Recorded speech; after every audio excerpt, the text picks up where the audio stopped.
For a brief history about gender identity disorder, also known as GID, we have compiled a list of texts, paintings, and events from the past that have shown transgender issues have been around since ancient times.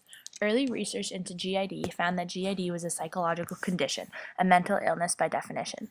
Before adequate studies could be done, it was thought that traumatic childhood experiences or dysfunctional family dynamics was the cause behind GID. Today, there's little evidence to support that claim.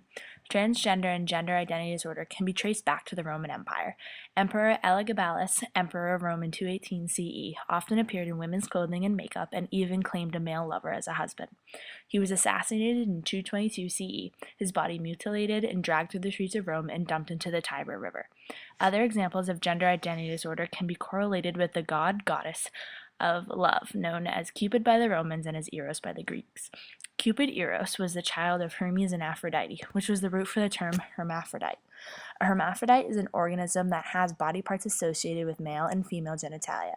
They fall into the umbrella of transsexuality, and although not directly related to GID, where one doesn't feel like their genitals match their actual gender, hermaphrodites struggle immensely with trying to belong to one gender or another, much like those people who have gender identity disorder.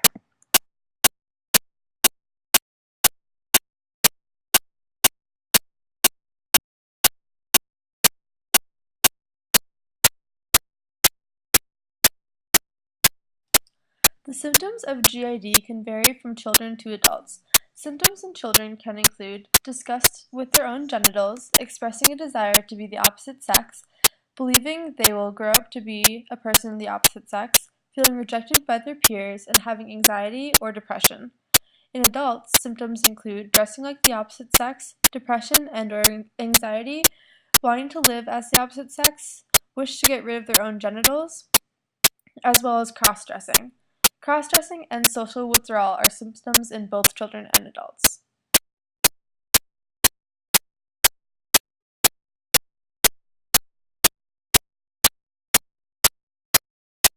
In order to be clinically diagnosed with GID, a patient must persistently and strongly identify with the opposite gender, aside from desiring any perceived cultural advantage of being the other gender, as well as they must have a persistent discomfort with his or her sex or sense of inappropriateness in the gender role of that sex for a minimum of 2.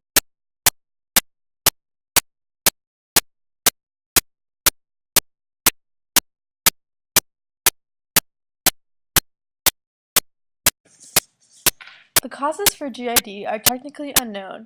However, hormones in the womb, genes, and social and environmental factors may play a part. In animals, it is known that there are critical periods of time during pregnancy where alterations in the amount of estrogen and testosterone are present. It is possible that genes involved in transsexualism are also involved in the sexual differentiation of the developing brain in both males and females. It is also likely that the genetic differences found will affect a number of different biological processes that, when combined, result in GID. Hormone signaling and anatomical differences have previously been researched and have been found to have a link to GID. In the future, there is a possibility that we may get a molecular understanding of GID, which would be extremely significant to the field of science. Such findings would not only help the transgender community understand their condition, but also help the outside community truly understand what GID is.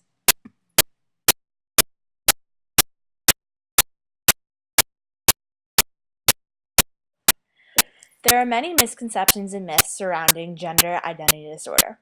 The 3 most popular include: 1. Gender identity disorder is not homosexuality. 2. A transsexual woman, a man living as a woman, is a transvestite. While transvestites and transsexuals wear feminine clothing, they do so for different reasons. The transvestite often dresses for the physical pleasure wearing such clothing brings, but always reverts back to his male gender identity. Many transvestites are actually heterosexual, though they are gratified and sexually excited by wearing women's clothing. A male to female transsexual is wearing the gender-appropriate clothing. The 3rd myth is that all people who are transgendered or have gender identity disorder are gay. For example, if a trans male is dating a woman, that is considered to be a heterosexual relationship. Many believe that since he was once a woman, the relationship should be considered a lesbian relationship. The terms are incorrect, and it is a myth of gender identity disorder that all people who have become transgendered are gay or lesbian.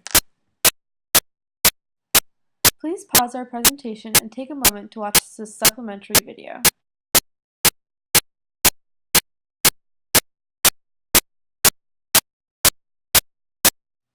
Two different options of treatment for GID can include individual and family therapy. Individual therapy gives the GID patient the opportunity to talk about their feelings and about their daily lives. By talking with a therapist, the GID patient may realize what they truly want out of their sex and which one they actually want to identify with. Any underlying issues for GID can be addressed through therapy and possibly could help the patient return to their natural-born sex. This is related particularly to children. Family therapy targets the entire family, not just the GID patient. The therapist can discuss family life and living situations, which may be contributing to the confusion of the GID patient. Hormones, especially estrogen and androgen supplements, can work to help the patient feel more connected to their desired sex and alleviate distress.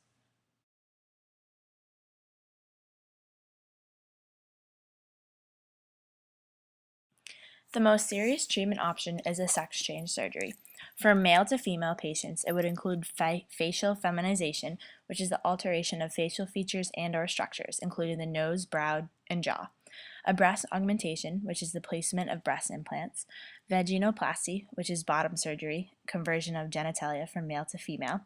Buttock enhancement, which would be the shaping of buttocks to more feminine contours. And a thyroid cartilage reduction, which is the reduction of the man's Adam's apple. For females to male patients, it would include chest emasculation and a breast reduction, a phalloplasty and a metaplasty clitoral release surgery, which is the construction of a penis, and a buttock reduction, which would reduce female contours.